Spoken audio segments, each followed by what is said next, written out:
마가복음 4장 1절부터 9절까지의 말씀입니다. 우리 한 절씩 교독하도록 하겠습니다. 예수께서 다시 바닷가에서 가르치시니 큰 무리가 모여들거늘 예수께서 바다에 떠있는 배에 올라 앉으시고 온 무리는 바닷가 육지에 있더라. 예수께서 여러 가지 비유를 가르치시니 그 가르치는 중에 그들에게 들으라. 씨를 뿌리는 자가 뿌리러 나가서 길가에 새들이 와서 더러는 흙이 얕은 돌밭에 떨어짐에 흙이 깊지 아니하므로 곧 싹이 나오나 해가 돋은 후에 흙이 없어지고 더러는 가시떨기에 떨어짐에 가시가 자라 기운을 막음으로 결실하지 못하였고 더러는 좋은 땅에 떨어짐에 무성하게 결실하였으니 30배나 60배나 100배가 되느니라. 네, 함께 읽겠습니다. 또 이르시되 들을 귀 있는 자는 들으라 하시니라. 아멘. 제가 한국 사람 치고는 좀 체형이 큰 편이죠. 그래가지고 이제 많은 분들이 생각하시는 게 이제 잘 먹을 거다라고 생각을 하십니다. 예, 잘 먹어요. 이번 주에도 한 끼 어떤 분과 함께 식사를 하면서 근데 그게 제 솔직한 마음이기도 해요. 내가 먹는 이 식사가 내 인생에 있어서 마지막 식사가 될 것 같다라는 생각을 가지고 주어진 거에 열심히 먹습니다. 예, 근데 먹는 거를 보면은 사람들이 그러면서 그 얘기를 해요. 요리도 좀 하실 것 같은데, 그런 얘기를. 요즘에 이제 음식 하시는 남자분들이 많으니까 그 얘기를 하세요. 근데 제가 요리를 할까요, 안 할까요? 안 합니다. 죄송합니다. 저는 먹는 것만 열심히 먹습니다. 먹는 거 열심히 먹고 치우라면 또 열심히 치웁니다. 하지만 요리는 잘 안 해요. 자, 그렇다고 제가 먹을 거를 아무것도 안 하느냐? 그거는 아니에요. 이제 개인적으로 요리는 안 하는데 제가 커피를 조금 좋아합니다. 몇 년 전부터 알게 돼가지고 조금씩 이제 이렇게 저렇게 내리고 있는데요. 아침에 이제 제가 하는 것 중에 하나가 이제 핸드드립으로 커피를 내리는 겁니다. 여기 핸드드립 하시는 분 계시나요? 아유, 마음이 아프네요. 핸드드립을 하면은요, 이렇게 직접 이렇게 손으로 이렇게 갈아가지고, 이렇게 조금 해가지고, 이렇게 물 쫙 부어가지고 하는 건데, 그렇게 하면은 이제 커피 이제 향이 쫙 올라옵니다. 그래서 기분이 되게 좋아져요. 그런데 이 핸드드립을 하기 위해서는 보통 이제 라이트 로스팅이라는 그러니까 커피를 원래 생콩이잖아요. 콩을 이제 볶아요. 그걸 로스팅 한다고 하는데 그 로스팅을 하는 거를 가볍게 합니다. 라이트 로스팅을 해가지고 핸드드립을 주로 많이 합니다. 그 로스팅을 많이 하면 커피 콩이 까매지고 기름이 붙어요. 그러면 그거는 에스프레소용으로 이게 조금 나오는 거 있죠. 그렇게 합니다. 그런데요, 재밌는 사실이 뭐냐면은 똑같은 커피 콩인데도 로스팅을 라이트하게 해가지고 핸드드립으로 내리느냐, 아니면 로스팅을 다크하게 해가지고 오랫동안 해가지고 에스프레소로 내리느냐에 따라서 맛이 완전히 다른 맛이 납니다. 똑같은 콩이에요. 똑같은 콩인데 그 콩이 어떠한 프로세스를 거치느냐에 따라서 맛이 굉장히 달라집니다. 제가 오늘 이 콩 얘기를 왜 드리냐면요, 오늘 본문 우리가 읽었지만은요, 예수님이 바닷가에서 예수님을 만나기 위해서, 예수님의 말씀을 듣기 위해서 모인 무리들을 위하여서 우리가 잘 아는 4가지 땅에 떨어진 씨의 비유를 하십니다. 아마 여러분들도 신앙생활 하시면서 많이 들으셨을 것 같습니다. 이 비유 얘기요. 근데 여러분, 그 생각 해보셨습니까? 이 씨의 비유를 하는데 떨어지는 씨는 똑같은 씨였어요. 똑같은 씨예요. 근데 이 씨가 어디에 떨어지느냐에 따라서 전혀 다른 결과물들이 나옵니다. 마치 적절한 비유일지는 모르겠지만 제가 말씀드렸지만 커피콩을 어떻게 로스팅을 하느냐, 어떻게 내리냐에 따라서 전혀 다른 맛이 나오는 것처럼요, 우리가 복음을 듣고 예수 그리스도를 영접했어도 그 복음의 씨앗이 우리 마음속에 떨어져 있어도 우리의 마음이 어떤가에 따라서 전혀 다른 결과가 나올 수 있다라는 말씀입니다. 여러분은 이미 알고 계시겠지만 오늘 나오는 이 네 가지 땅의 비유 중에서 여러분의 마음은 어떠한 땅에 계십니까? 동일한 복음이라는 씨앗이 떨어졌어요. 동일한 은혜라는 씨앗이 나의 마음속에 떨어졌어요. 근데 여러분은 어떠한 결과를 맺고 계십니까?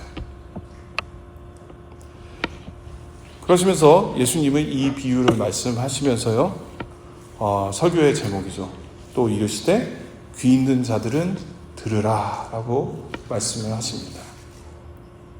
어떠한 결과, 어떠한 땅이 내 마음의 상태가 어떠한 땅이냐는 것에 따라서 다른 결과물이 나오는데 내 땅이 어떻게 되는가는 내 마음과 내 마음의 땅이 어떠한 상태인가는 어떻게 듣느냐에 또 달려있는 것입니다.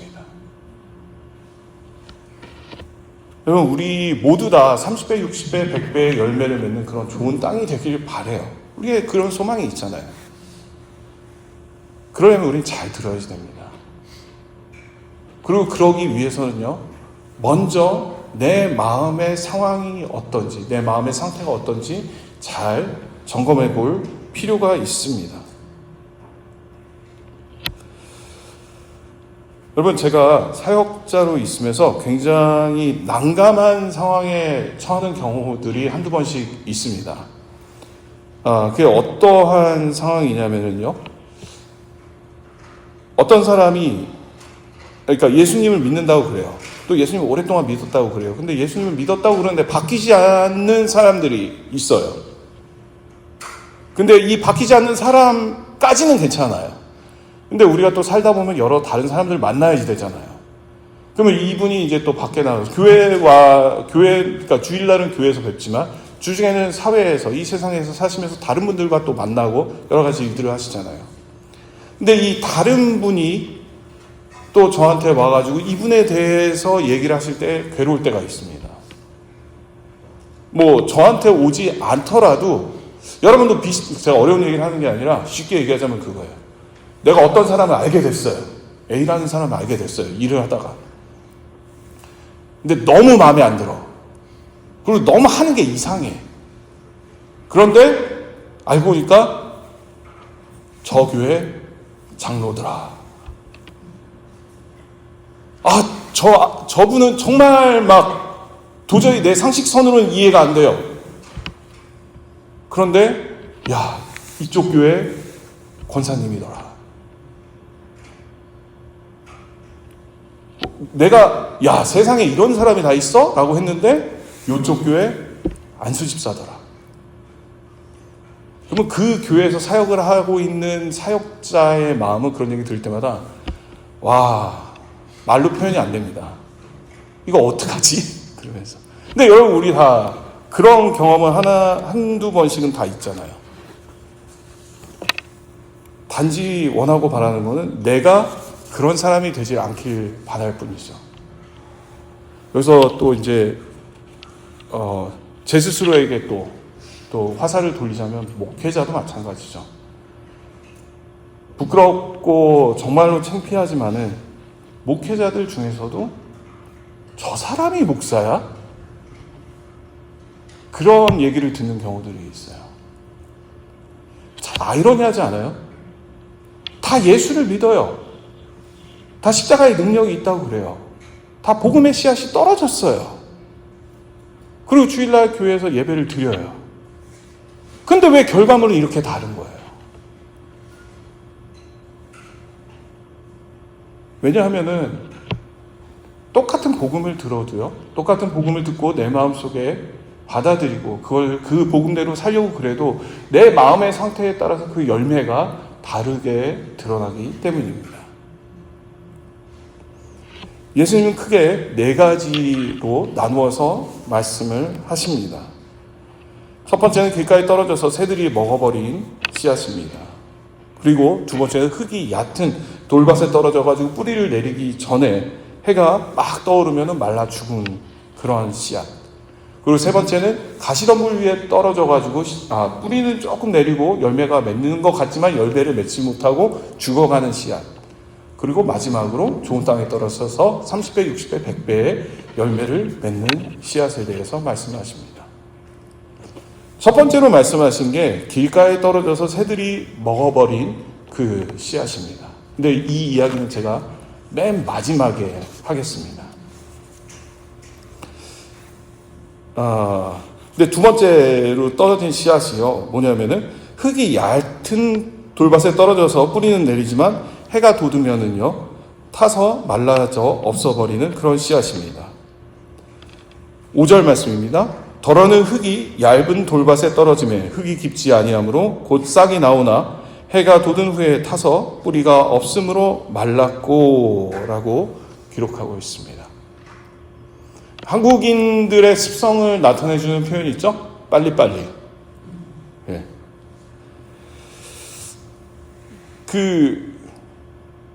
어렸을 때, 저 개인적인 얘기지만, 저희 아버지도 목회를 하고 계세요. 저도 목회자 아들입니다. 그런데, 어렸을 때 그래가지고, 어렸을 때부터 교회에서 부흥회를 저의 의사와 상관없이 반드시 참석을 해야만 했습니다. 그래서 부흥회를 참석을 하면서 여러 가지 경우를 많이 봤어요. 근데 그런 경우를 본 적이 아직도 기억에 남는 게, 동네 아저씨였어요. 그러니까 아줌마만, 그 여자분만 교회를 열심히 나오시는 분이었어요. 그러니까 남편분은 그 여자분을 교회 못 나오게 막 그렇게 하시는 분이었어요.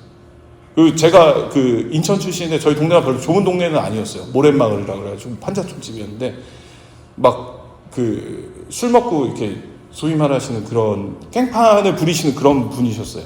근데 그런 분이 어떠한 좀 어려운 일을 겪으시면서 우연한 기회에 부흥회에 오셨어요. 그러면서 부흥회 때 갑자기 이제 그 부흥회 표현으로 얘기하자면은 불을 받으신 거예요. 그러면서 그분이 막 찬양하는데 앞에 나가가지고 막 춤을 추면서 막 할렐루야 그러면서 막 춤을 추시면서 찬양을 하시는 거예요. 지금 어렸지만 아직도 기억 속에 저 아저씨가 왜 저러고 있지? 그 기억이 아직 있습니다. 그 느낌이 아직 있습니다. 자, 중요한 사실은 그러면 과연 이 아저씨는 그 뜨거운 마음을 가지고 계속 신앙생활을 하셨을까요? 제가 묻는 이유는 그렇게 한 몇 개월 하시다가 다시 또 예전만큼은 아니지만 그 뜨거움이 사라지셨어요.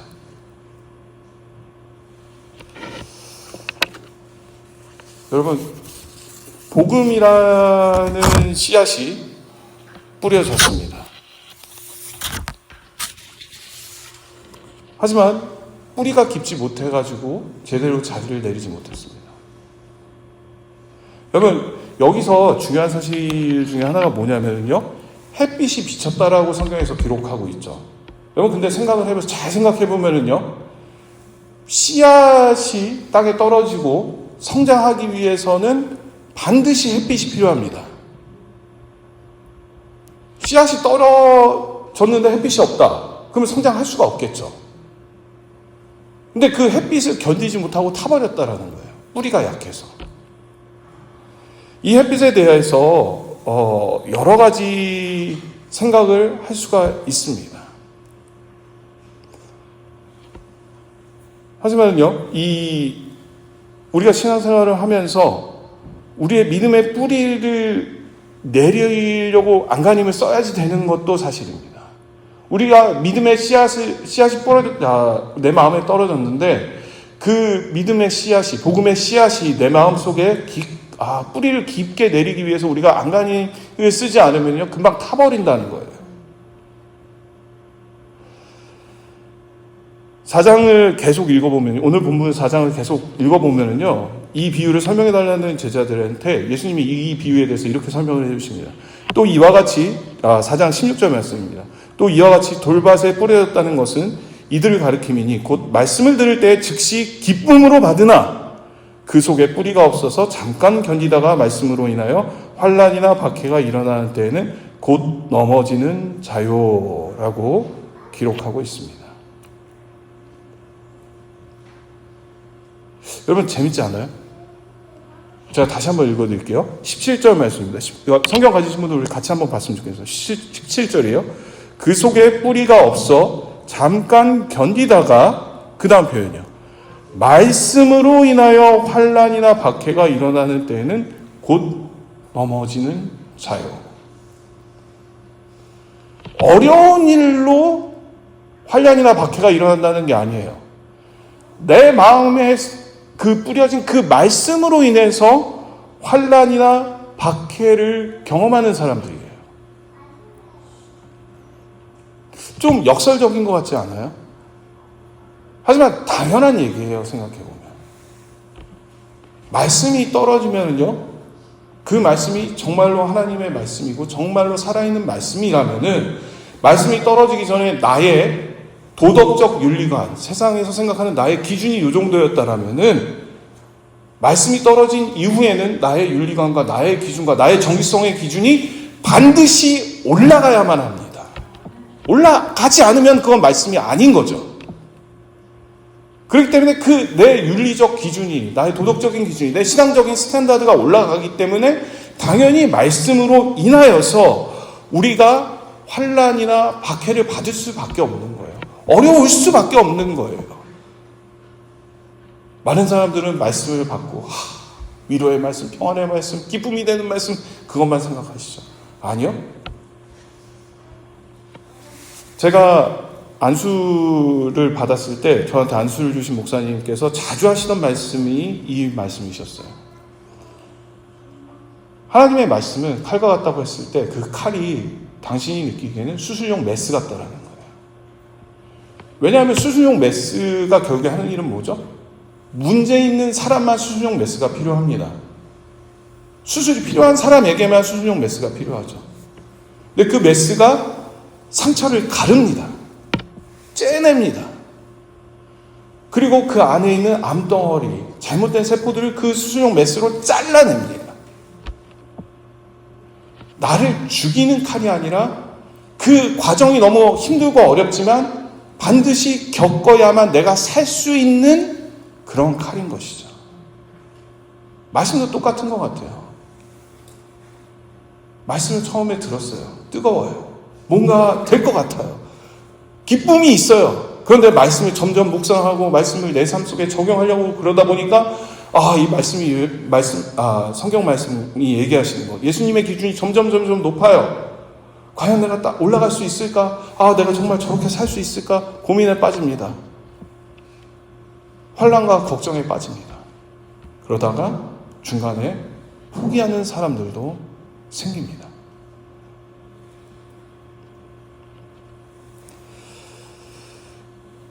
여러분, 예수님 처음 만났을 때, 제가 이 얘기하면서 처음에 그 얘기했어요. 제가 어렸을 때 봤던 우리 동네 그 박씨 아저씨였어요.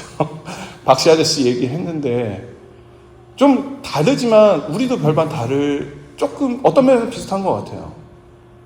처음에 예수님 만났을 때 그 기쁨이 있었잖아요. 처음에 예수님 만났을 때 정말로 그때는 집문서라도 내놓으면 내놓을 것 같은 그런 각오들이 있었잖아요. 그런데 말씀대로 산다고, 그 이후에 말씀대로 산다고 하면서 집문서를 내놓을 수 있을 것 같았던 그 믿음이 점점 약해진 거죠. 말라 비틀어지지는 않았지만 점점 약해지고 있는 것이죠. 막상 용기가 나지 않고 있는 것이죠. 현실과 계속 타협하게 되는 것이죠.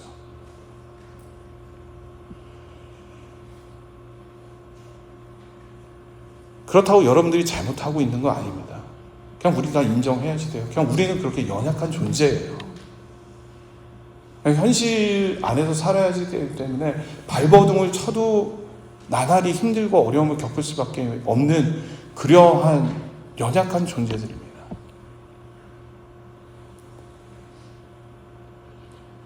그렇기 때문에 예수님은 이 비유를 하시면서 뿌리 내리지 못한 그 씨앗 비유를 하시면서 바로 붙여서 가시떨기에 떨어져서 가시가 자라는 기운을 막아서 결실하지 못하는 그 씨앗 이야기를 하십니다. 조금 달라요.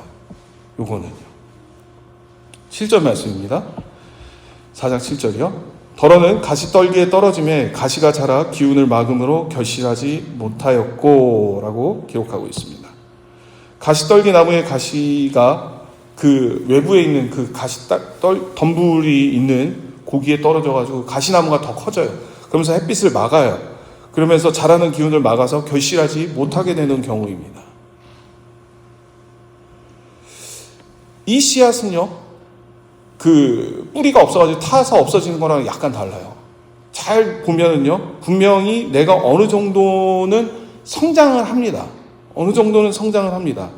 하지만 주변 가시가 점점 커짐으로 인하여서 내가 성장을 못하는 외부적인 요인들이 있다는 거예요. 우리의 신앙생활과 비슷한 것 같아요. 더 마음에 와닿아요. 나는 정말 열심히 살고 싶은데, 나는 정말 말씀대로 살고 싶은데, 나는 정직하게 살고 싶은데 외부의 공격들이 계속 들어와요. 나를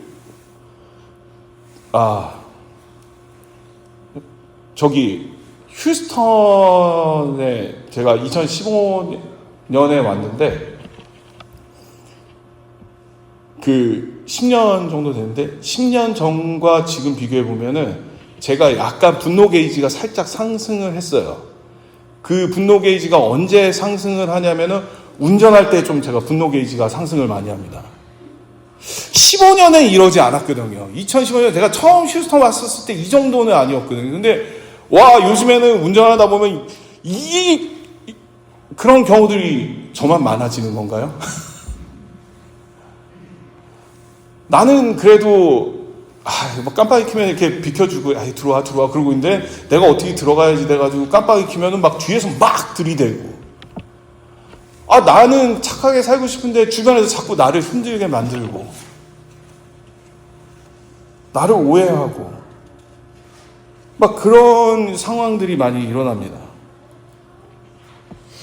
그것뿐만 아니라요, 그 세상과의 끊임없는 그 투쟁 때문에 예수님은 이 말씀하시면서 뒤에 부분을 보면 18절과 19절을 보면요, 이 비유에 대해서 이렇게 말씀하십니다.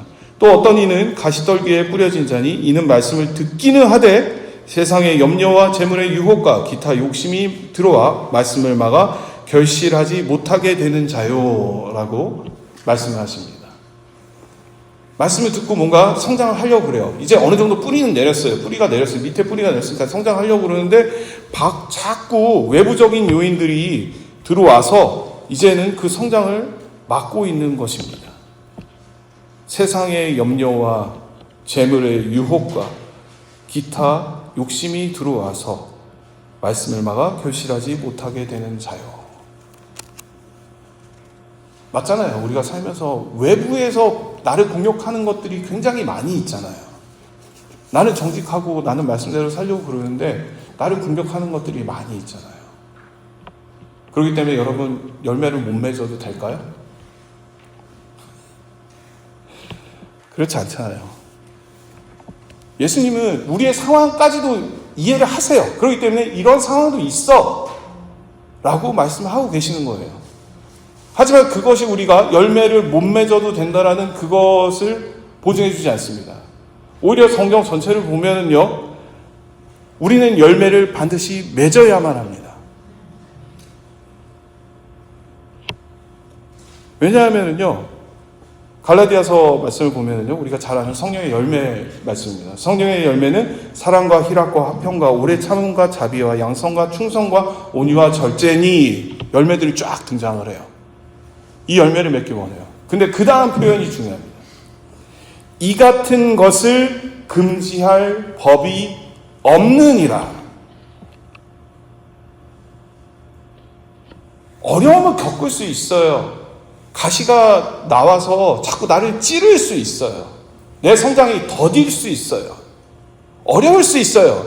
하지만 여러분의 그 열매를 금지할 법은 없습니다.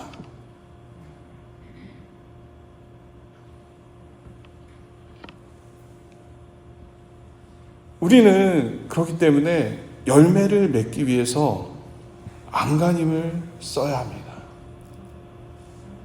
열매를 맺는 좋은 땅, 결론에 거의 다 왔습니다. 30배, 60배, 100배의 열매를 맺는 좋은 땅. 20절 말씀입니다. 좋은 땅에 뿌려졌다는 것은 곧 말씀을 듣고 받아 30배, 60배나 100배의 결실을 하는 자니라 라고 기록하고 있습니다. 예수님은 이 30배, 60배, 100배까지 오시기 위하여서 이전의 상황들에 대해서 말씀을 하셨잖아요. 그냥 뿌리를 못 내리는 그런 상황도 있어. 가시가 나와가지고 너의 성장을 방해하는 상황도 있어. 하지만 정작 당신이 원하시는 것은 30배, 60배, 100배의 열매를 맺는 좋은 땅이 되길 원한다. 그 말씀을 하고 계시는 거예요. 여러분, 그러면 어떻게 해야 30배, 60배, 100배의 열매를 맺을 수 있는 좋은 땅이 될 수 있을까요?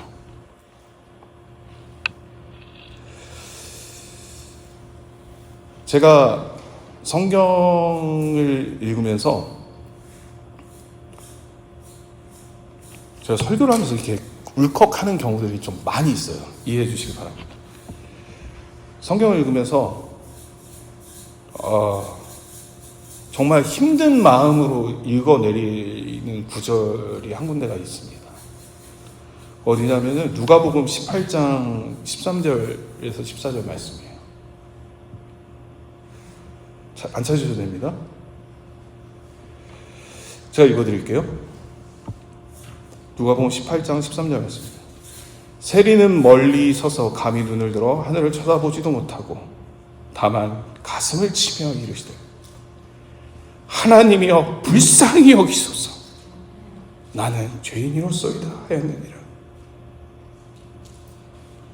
내가 너희에게 이르노니 이에 저 바리새인이 아니고 이 사람이 의롭다 하심을 받고 그의 집으로 내려갔느니라. 잘 아시는 얘기죠. 성전에 가가지고 기도하는 세리, 바리새인 얘기. 바리새인은 내가 하나님이 시키는 그 모든 율법을 다 준행했습니다라고 얘기하는데, 세리는 그 자리에 서서 하늘을 쳐다보고 이렇게 기도도 못하고, 생각을 해보세요. 이 성전에 가서 이렇게 기도도 못하고 이렇게 고개를 막 숙이고 낮아져가지고 가슴을 이렇게 칩니다. 이렇게 쳐요. 이렇게 치면서 하나님이여 불쌍히 여기소서 나는 죄인이로소이다.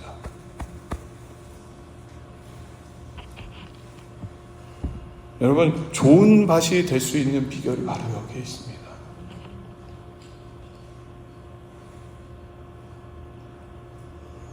내가 낮아지고 내가 죄인임을 고백할 때 바로 그 순간 하나님께서 역사하시는 것입니다.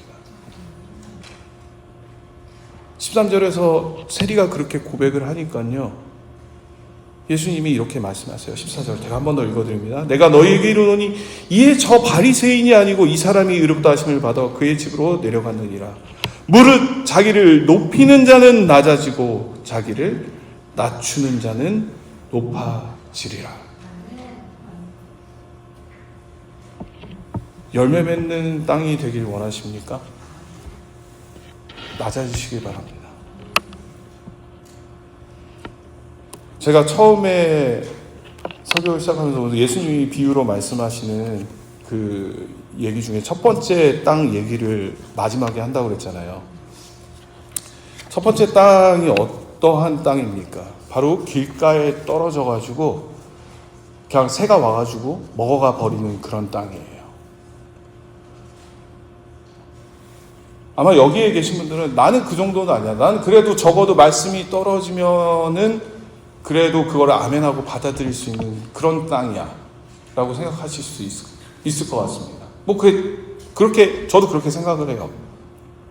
근데 그 생각을 해봤어요.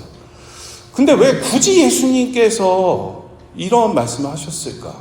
왜 굳이 그냥 새가 그냥 떨어지자마자 그냥 확 해가지고 채가는 그런 얘기를 하셨을까? 그러면서 그 생각이 들었습니다. 여러분, 이 세상에 몇 개의 나라가 있냐면, 제가 어제 찾아보니까 한 192개, 그러니까 나라마다 뭐 승인이 되고 안 되는 나라가 있어요. 192개, 93개의 나라가 있다고 그래요.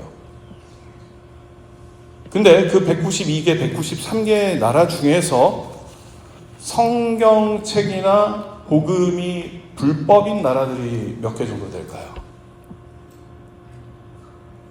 저도 깜짝 놀랐어요. 생각보다 숫자가 많아요. 50개가 넘습니다. 그러니까 어려운 나라들이 아니라 북한. 그렇잖아요. 이슬람권 종주국인 사우디. 성경과 복음을 전하는 것이 법적으로 금지가 되어 있습니다. 어떻게 생각하자면은 그런 나라들이 바로 길가 같은 복음이 떨어지기도 쉽지 않은 그런 땅들이 될 수 있겠죠. 그렇다고 우리가 복음 전하는 일을 그만둘 수 있을까요? 그럴 수 없죠. 듣는 거와는 조금 더 다른 얘기인데요. 이 예화를 말씀을 드리고 그 땅에 떨어진 씨앗들도 이렇게 듣는다라는 말씀을 드리고 싶어요. 실제로 있었던 일인지는 실제라고 제가 받아들이기에 너무 마음이 무거운 그런 얘기입니다. 유튜브에 가시면 있어요.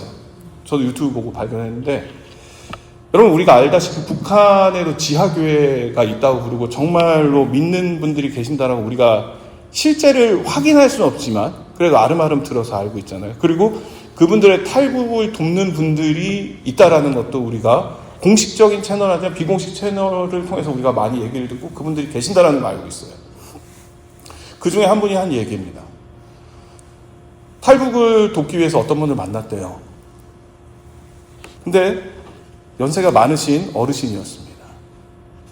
그러면서 그 도와주시는 분께서, 아니 어르신 연세도 많으신데 왜 굳이 위험을 무릅쓰고 탈북을 하시려고 그러십니까? 그러니까 이 어르신이 하시는 말씀이, 그냥 찬송 한번 마음껏 불러보고 싶어서 탈북하고 싶다고 그러셨대요.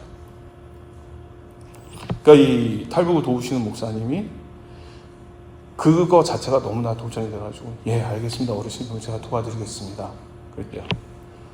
근데 이 어르신이, 근데 잠깐만 기다려보라고. 그래도 내가 마지막 결정하기 전에 하나님께 한 번만 더 물어보고 기도해보겠다고 그렇게 말씀하셨대요. 그러고서 그 미팅 장소에서 잠깐 나가셨대요. 그러다가 10분 있다가 다시 들어오셨대요.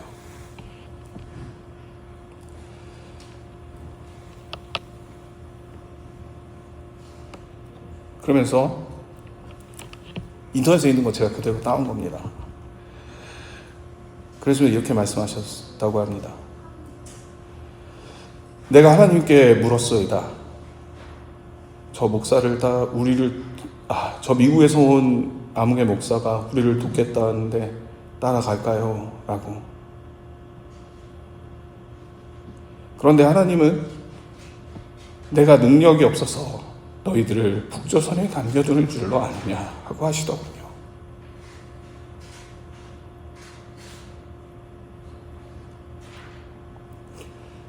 목사님, 매 맞는 것도 하나님의 뜻이랍니다. 굶는 것도 하나님의 목적이랍니다. 혹시 기회가 주어지면 남조선으로 가서 찬송이라도 실컷 부르고 아버지 집에 가고자 했는데 이 땅에 남는 것도 하나님의 뜻이랍니다.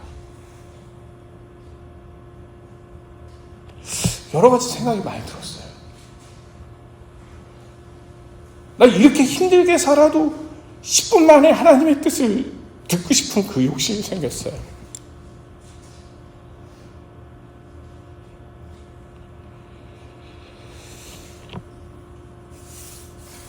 여러분, 환경이 어떻든 간에 여러분도 하나님의 음성을 정말 듣고 싶지 않으세요? 이 할아버지처럼?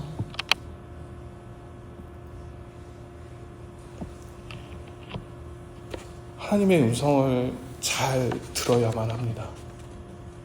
그래야만 우리가 살 수가 있습니다. 그러기 위해서 우리는 항상 낮아지고 항상 하나님 앞에 진실되게 서야만 합니다.